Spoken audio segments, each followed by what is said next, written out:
Gracias, les recuerdo, estamos platicando con Aminadab Pérez Franco, un conocedor de la política, especialmente de lo que pasa en el Partido Acción Nacional. Aminadab, algo que sorprendió a muchos, yo he platicado con muchos panistas y me dicen que la posición del senador Gustavo Madero y esta nueva agrupación rara que se formó, se coaguló ahí en el Senado de la República, pues más bien parece pues un juguete a favor del el gobierno de López Obrador en una de las cámaras en donde era difícil que consiguieran la mayoría el partido oficial. ¿Qué significa este salto de Gustavo Madero? ¿Es otra traición?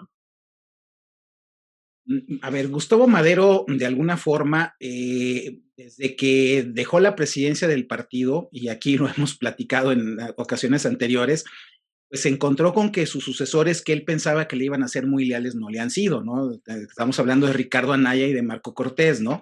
El gran problema es que Madero, como por tener el cargo de senador, pues él buscó y él se alió con Javier Corral para ser el candidato a gobernador. De hecho, el personaje que impulsó Corral como su sucesor fue a Gustavo Madero, y al no concretarse y al darse el espaldarazo que Marco Cortés le dio a Maru Campos, entonces eso lo molestó mucho, ¿no? Incluso todavía recordarás que se quejaba de que no había habido generosidad y que también la presidencia municipal de Chihuahua había sido para el mismo grupo. O sea, cosas que nada tienen que ver con la democracia ni con nada. Pues. Pero bueno, en este caso, lo que hace Madero creo que también es una revancha y es un cálculo político en donde dice, bueno, ¿a mí qué me conviene? Como Gustavo Madero, olvídate del PAN, olvídate que fui presidente nacional, olvídate de todo lo que tú quieras.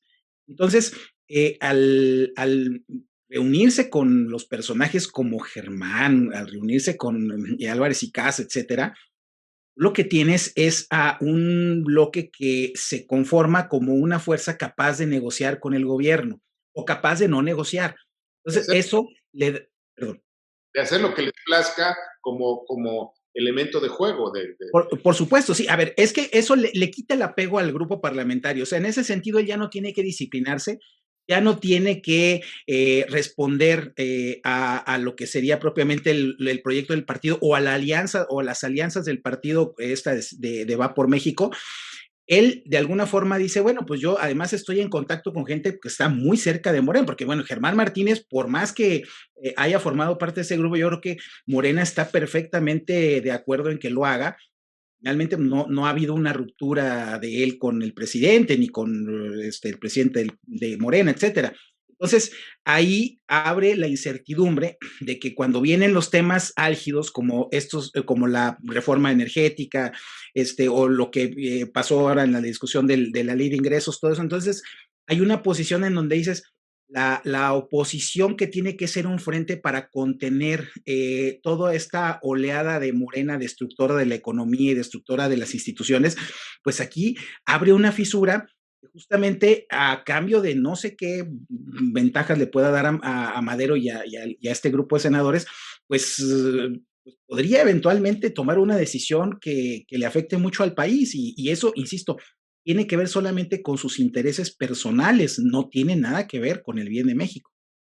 A ver, Aminadab, decías hace un momento que este gobierno, el de López Obrador, es destructor de la democracia, de la economía y demás, pero si lo vemos a mayor distancia, en perspectiva, pues es un gobierno destructor del PAN. El PAN era defensor de todas esas situaciones que hoy está destruyendo el gobierno de López Obrador y vemos que el PAN prácticamente pues está muerto. ¿Qué pasa? A ver, el problema es que el PAN tiene dentro de sus conflictos que son mucho más serios que las divisiones y que los pleitos estos que estamos viendo. Yo creo que en este siglo, desgraciadamente, ha abandonado mucho de sus convicciones. Yo en algunos foros he dicho que el PAN, por ejemplo, se alejó de Gómez Morín y se acercó a Davos. Yo he dicho que el PAN dejó de ser un partido ciudadano y se acercó a ser como una más de las burocracias priistas del siglo pasado. Entonces, estas metamorfosis y estas mestizajes que se dieron cuando, en el caso de, cuando inició este siglo y los gobiernos del PAN, hubo muchísima gente que estaba en el gobierno, que eran burócratas o eran funcionarios que se afiliaron al PAN. Entonces, eso empezó a transformar el perfil del partido, empezó a tener ya no solamente esos ideales democráticos, sino empezó a tener los comportamientos corporativos clientelares que se han incrustado en el PAN.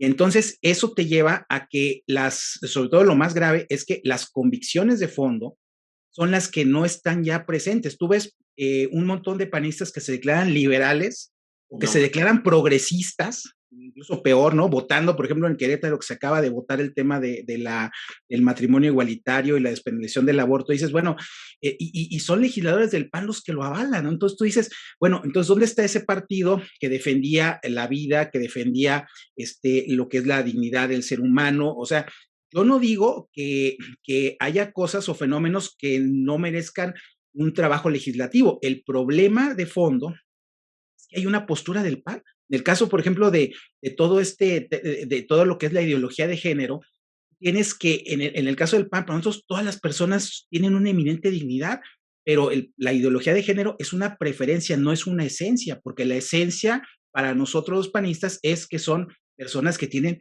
cuerpo y espíritu, que tienen necesidades y derechos y tienen trascendencia. Entonces, el que cada quien opte por lo que quiera, tiene pues, obviamente la libertad de hacerlo, pero el problema es que como partido tienes que tener una postura clara y esa postura está diluida porque el PAN ya no sabe si aliarse o no, por ejemplo, con las marchas de las mujeres, ya no sabe o no si va a estar a favor o en contra de una iniciativa de carácter progresista. Hay muchas compañeras del partido que a veces confunden la ideología de género con la defensa de la igualdad entre el hombre y la mujer y de sus derechos y la lucha contra la no discriminación, porque son cosas distintas desde nuestra perspectiva. Entonces, ahí es donde tú tienes un partido que los ciudadanos lo ven extraviado, los ciudadanos, sobre todo los que eran votantes del PAN, ven una contradicción muy fuerte y entonces tienen la duda y entonces empiezan a buscar otras alternativas porque el PAN ya no les da respuesta cabal a lo que ellos quieren. en un minuto, Aminadab, hablaste del tema de la convicción y era la pregunta siguiente. ¿El PAN ha sido víctima de una derrota cultural de su convicción como partido, de sus principios, de sus valores? ¿Lo ha derrotado este nuevo escenario político? Yo creo que no. Lo que sí creo es que hay muchísimos panistas en las dirigencias, en los gobiernos y en los congresos que han abandonado esas convicciones, que no las representan y por eso es por lo que aparentemente el partido ya no defiende sus principios. Los principios siguen firmes, están claramente identificados, esos no han cambiado. Lo que han cambiado son los personajes que desgraciadamente no los quieren representar por hacer otros cálculos políticos, por hacer otras visiones pragmáticas y otro protagonismo personal. ¿Podemos decir que está lleno de oportunistas el PAN? Podemos decir que el PAN hace mucho tiempo que no asimiló en el humanismo a la gente que llegó y por eso hay de todo ahora. Aminadab, me da gusto saludarte, se nos terminó el tiempo, en otro momento continuamos. Igualmente, un saludo para todos ustedes. ¿Qué le parece una estupenda conversación? No se vaya, tenemos mucho más todavía.